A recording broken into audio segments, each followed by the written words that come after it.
There are 4 neighborhoods in LA that have a nickname that doesn't quite tell the whole story. They are called the Black Beverly Hills.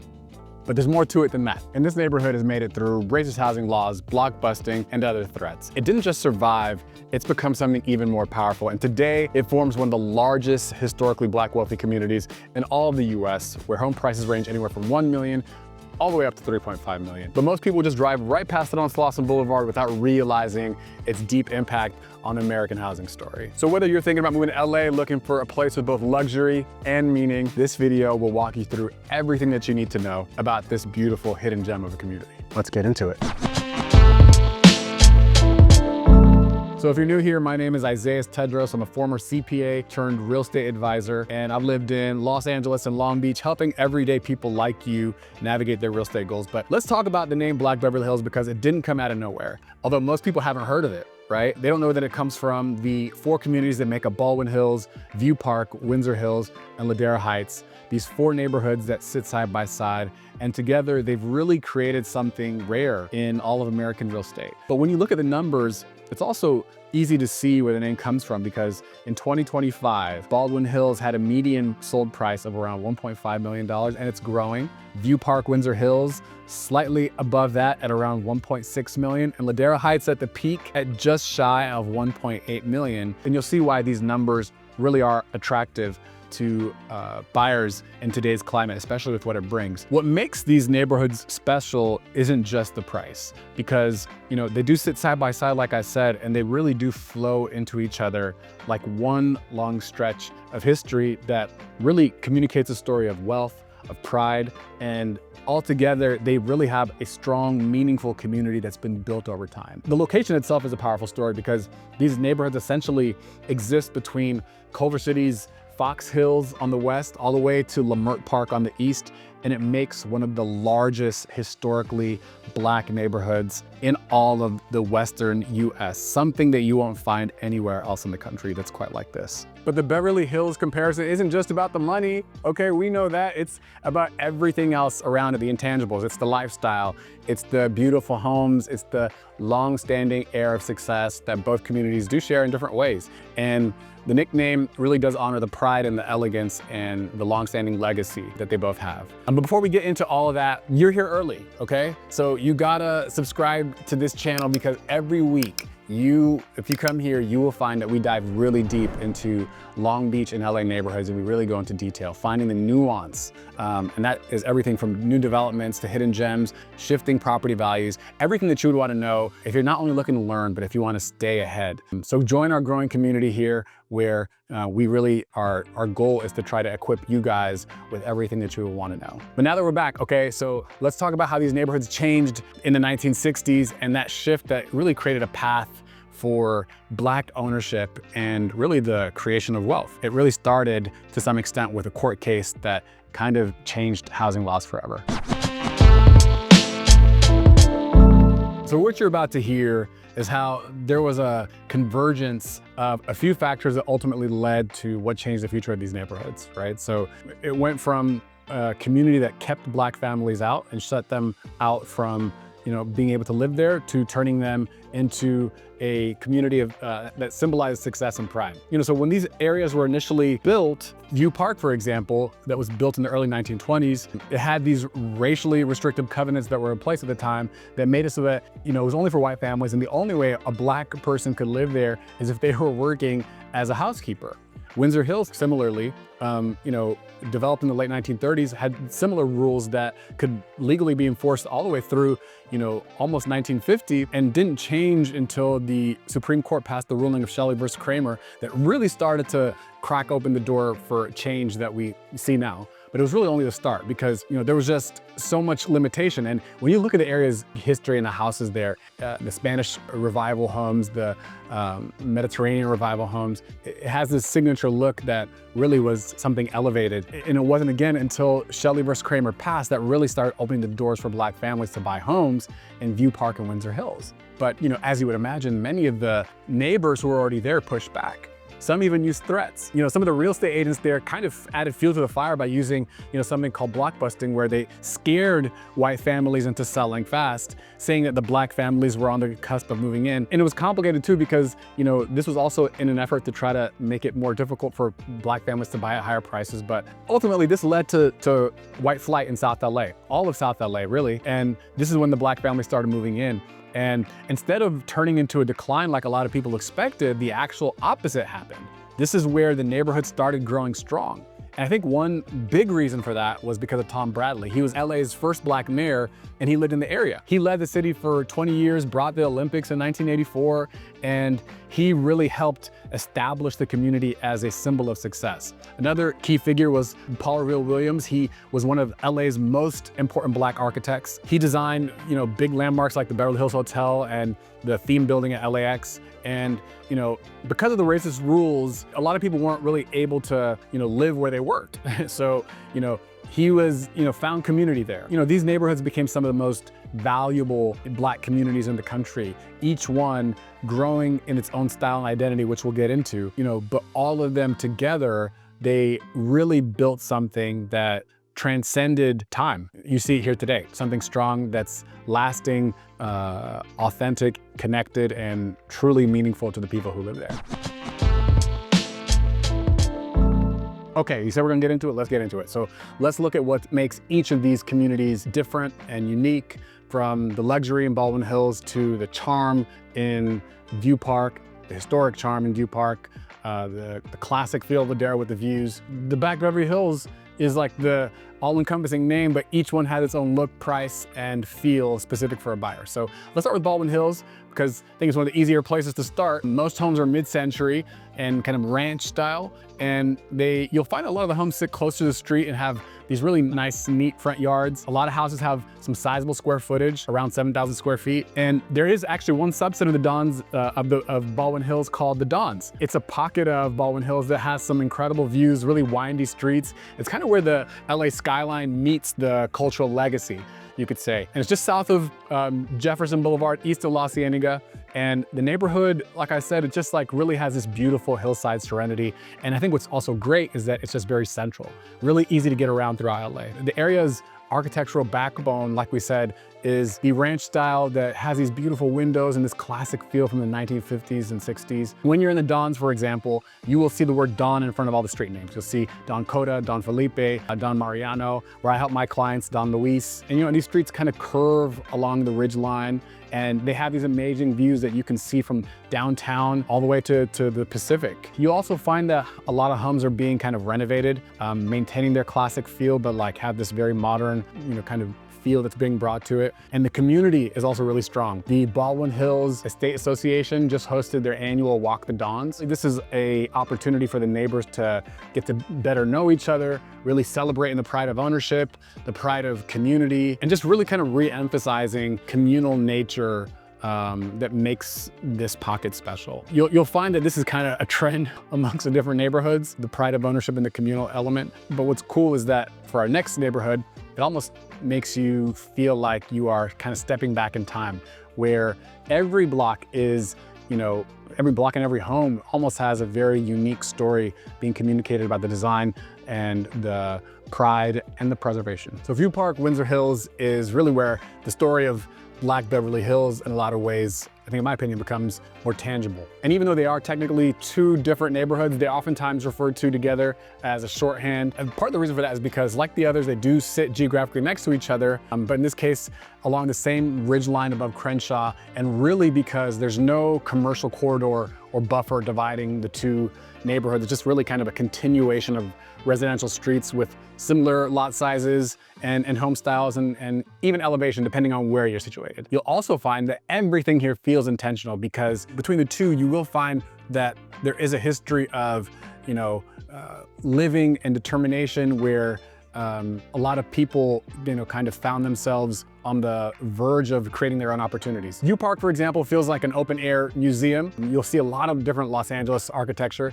It's officially listed on the National Register of Historic Places, and it's one of the largest, architectural neighborhoods in the country. So again, you'll find some Spanish colonial Mediterranean houses, French Revival. Each block kind of shows you this like unique series of craftsmanship and pre-war homes. But the beauty here is really bound by the history and like we talked about, the racially restrictive covenants that kept families out through 1948. And it wasn't until after that where you started seeing a lot of creatives move in and really starting to change the nature of the community. Again, you'll see the pride through the preservation. And block after block kind of echoes this optimism, even craftsmanship, the unique craftsmanship of the, pre and post-war LA. But the beauty here is really not just the visual that you're seeing, because, like we talked about, View Park was kind of constrained by the racially restrictive covenants that shut a lot of Black families out until 1948 or so. And that was when the legal barrier fell, where we started seeing Black professionals and leaders and creatives move in that really started to reshape, this community and these streets into a symbol of heritage and dignity. And today you'll see neighbors waving from porches and beautiful gardens and a pride. There's a spirit of preservation that's really strong in View Park. But what's also cool is that you feel the architectural significance. So View Park is really elegance that's rooted in history and even more so rooted in community.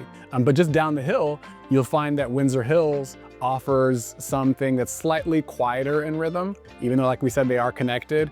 One that is also shaped by legacy and community. This community was built in the 1930s and 40s, and it became one of the first places in Southern California where the federal government insured home loans for middle-class families. So that's a unique aspect of its history. And the early accessibility really did spark a upward wave of mobility that you still see through this neighborhood today. So the Palm Line blocks, like Bryanhurst and on Overhill, really has had a lot of the same families from generation to generation. A lot of adults that grew up into that and bought back into the community or maintain their families' homes. This is a dignified and unmistakably proud community. It's kind of has a little bit of a counterbalance to the architectural grandeur of View Park, if you want to call it that, but they're very much intertwined. And Windsor Hills is a place where the legacy feels very rooted and local. So whether it's the hillside, kind of homes in the upper part of View Park, or the charm of Windsor Hills that kind of spills below, the two neighborhoods collectively form a cultural anchor for Black LA. And they hold decades of history and wealth and resilience. It's really shaped a lot of the people who have lived there and choose to move there. It's part of LA's story. And right next door sits what a lot of people would refer to as the pinnacle, and that is Ladera Heights, where you will find where the legacy meets the luxury. This is probably my favorite of the four, and in a lot of ways it's where the story kind of peaks for the communities, because it's one of the wealthiest majority Black-owned communities in all of America, and it's a model of what intergenerational prosperity looks like in LA. And it's divided into three major sections. There's Old Ladera between La Cienega and Slauson. There's Lower Ladera between Slauson and Worcester. So in a lot of ways, Ladera is where the story peaks. It's personally my favorite of the four. Ladera is where you will find that a lot of the properties are known for having these large lots with some of the best views in the area. And the vibe here, if you've been there, is like this really quiet sense of confidence, and where residents do enjoy a very suburban feel with, the urban convenience that lets you get to Playa Vista within 10 minutes and the West Side Tech Corridor. Yet at the same time, it's really tucked away enough to feel like its own enclave. And a lot of the homes there are these large and timeless homes with these wide driveways, these sweeping entries, and backyards that are really perfect for entertaining. What makes Ladera special is really its blend of achievement and authenticity. It's really hard to put into words, but like you feel this significance that is not snobby, which I think is a defining factor, just really its fabric. It just maintains a really great quality of life, and part of how that's accomplished is through Ladera Civic Association. They hold these monthly meetings, and there's these community events, and they offer service to their residents in all three of the parts. They even go as far as contracting with private security that patrols the neighborhood just for a heightened sense of personal security for people who want to opt in. Also, a fun fact, HBO actually recently filmed part of their new season of Euphoria right in Ladera, actually close to where one of my past clients lives, on the same street as actually where my past client lives. You know, what you'll find between Ladera and all the others together is that it creates this beautiful continuum, you know, between Baldwin's, you know, kind of elegance and Ladera's pinnacle, if you want to call it that. The story that we're finding between, you know, Baldwin, Ladera, View Park, and Windsor is one that's ultimately unified. And that unification is tied together through this theme of resilience, of architectural design, of elegance, and really a pursuit of excellence. And part of the history of this series of neighborhoods too is to talk about the legends that it's attracted as well. Ray Charles is a name we all know, who once lived blocks from Kennethon Park. Debbie Allen, Felicia Rashad are other names that you would know. Issa Rae has filmed scenes, you know, on her hit show that highlights the beauty and pride of the community. And, you know, of course, like we talked about, Mayor Tom Bradley and his home in the Baldwin Hills area became a symbol of what Black success can look like in LA. Really what unites these stories, like we talked about, isn't just the fame, it's the real foundation. And the generations that have kind of found a way to live well and with purpose. And each street corner has a theme of pride and success that coexists, and each street corner holds this kind of tension of how you really can find a meaningful way where success and community can coexist. One that doesn't have to forget its past, or one that doesn't embrace the totality of who it is. And I think that's really true about this pocket, this series of homes. And you know, that kind of representation changes what's possible. But the real magic, the fabric of the community really happens when you look at what it's like to live there, right? So yeah, of course, the homes are beautiful, great history, but the lifestyle goes beyond that. And part of the ways in which you'll see that is, you know, with the amenities, if you want to call it that. There's the parks, the views. We talked about the pride, we talked about the legacy and history. Being a part of this community has standout features that make that you would be hard pressed to find in other pockets of LA as central as this one. One example of that is Kennethon. Kennethon is a recreational state park, if you want to call it that, over 400 acres. You'll find everything that you need there. There's, of course, hiking trails, there's fishing lakes, there's picnic spots, there's you know, playgrounds, athletic areas. You'll get the views based off its elevation. And really, it's a park that kind of does a great job, I would say, of bringing and tying the whole community together. And it is definitely a draw. It's definitely a draw. Also, another piece of the fabric of these like kind of neighborhoods that we've been talking about is the Baldwin Hills Crenshaw Plaza. And you know, it's really in a lot of ways functioned as a central hub for the area. And it's drawn the community together through, I think, one of the coolest cinemas is, you know, formerly Magic Johnson Theater, but now known as Ray Cinemas, and then other Black-owned businesses as well. And then, you know, with that, you'll also find off the famous Slauson Boulevard, a community that still feels the lasting impact of the community builder and entrepreneur and rap icon Nipsey Hussle, rest in peace. And the Marathon Ideology was the name of his album that really has passed along and helped embody the spirit of persistence and excellence and community that you'll really feel all throughout the area. For decades, the residents who have loved living here, they've also, you know, kind of had to leave the area for finding quality dining, just because there really hasn't historically been that many great options. But you know, that's all beginning to change in a meaningful way, because you know, you'll find Hip Hop Coffee and Kitchen, co-founded by Issa Rae and Yoni Hagos, who's really, they have multiple locations, but it's grown into really a communal space of good food and, you know, just a kind of creative energy about it. And you can't forget, if you're gonna talk about food and restaurants in the area, I would say the epicenter and really one that's baked into just the energy and identity of the community is Simply Wholesome. Natural, healthy food, a lot of great vegan options. They have a store attached to it. It's absolutely a hub, absolutely a hub. You know, it's just deeply connected to the community that we've been talking about. So check them out as well, check them out as well. So now let's kind of zoom out and really start thinking about why, so many buyers, people are finding this community, this area to be desirable. And we talked about a lot of it, but there's also another side that I think is important to consider when you are considering whether or not this is somewhere that you would want to live. So these areas, again, are unique because they not only respect and honor their past, but they're also built for LA's future. And what I mean by that is that buyers aren't just interested in the nostalgia. A big reason for why they're drawn here is the growth potential, the cultural pride, the accessibility that oftentimes is overlooked. It's all baked in together where the value comes from both the market and the story behind it. And the cultural identity sets these neighborhoods apart, between the Black-owned shops, the, longtime families that have created something unique. But the prices also tell a clear story, which is that there's so much value in what you're getting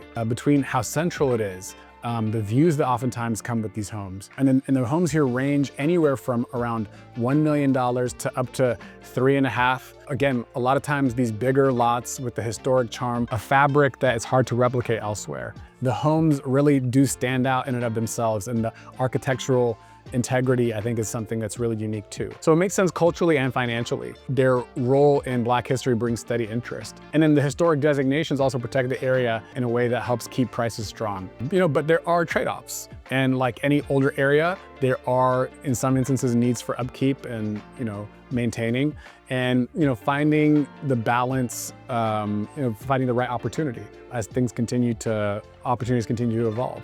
So knowing all of this, I think, helps you see if this community could potentially fit your goals. So now you know. And these 4 neighborhoods that we talked about today, you can understand now why they're not just these luxury spots on a map. They really represent something more than that. They're proof of something that's really impossible, essentially, to replicate, just by virtue of how they came to be. That's why you do see the clear sense of pride and legacy and history that's baked into each one of these neighborhoods that's part of a bigger story. It's also beautiful to be able to see that firsthand for the people who seen and be able to help find exactly what they're looking for in these pockets, because there's really nothing else like it in LA. So if you are someone who is thinking about moving into one of these historic neighborhoods, now is a great time to reach out. We can talk through the nuances of some of the stuff we didn't talk about today, whether it's the different streets in these pockets that kind of offer you something different, how you'll see some variance between the unincorporated versus incorporated parts of these communities and how that can impact different things. It's never a bad time to have a conversation, so we can kind of get you prepared for what you're trying to do. But before you go, just make sure that you also check out the video that should be on the screen right now, where we also talk about different parts of LA that you might want to consider if you're starting fresh. There's 7 different neighborhoods that we kind of go deep into, give you a good sense of like mix of price and feel, walkability, all that kind of stuff. But even more than that, if you just want to track everything about LA and Long Beach real estate, this is the place to be. So subscribe here so that we can stay connected, but also so that you can follow us on the journey. Actually, not follow, that we can go together on this journey where we dive deep into all things LA, all things Long Beach, everything in between, as most importantly, we help you believe for more. Peace.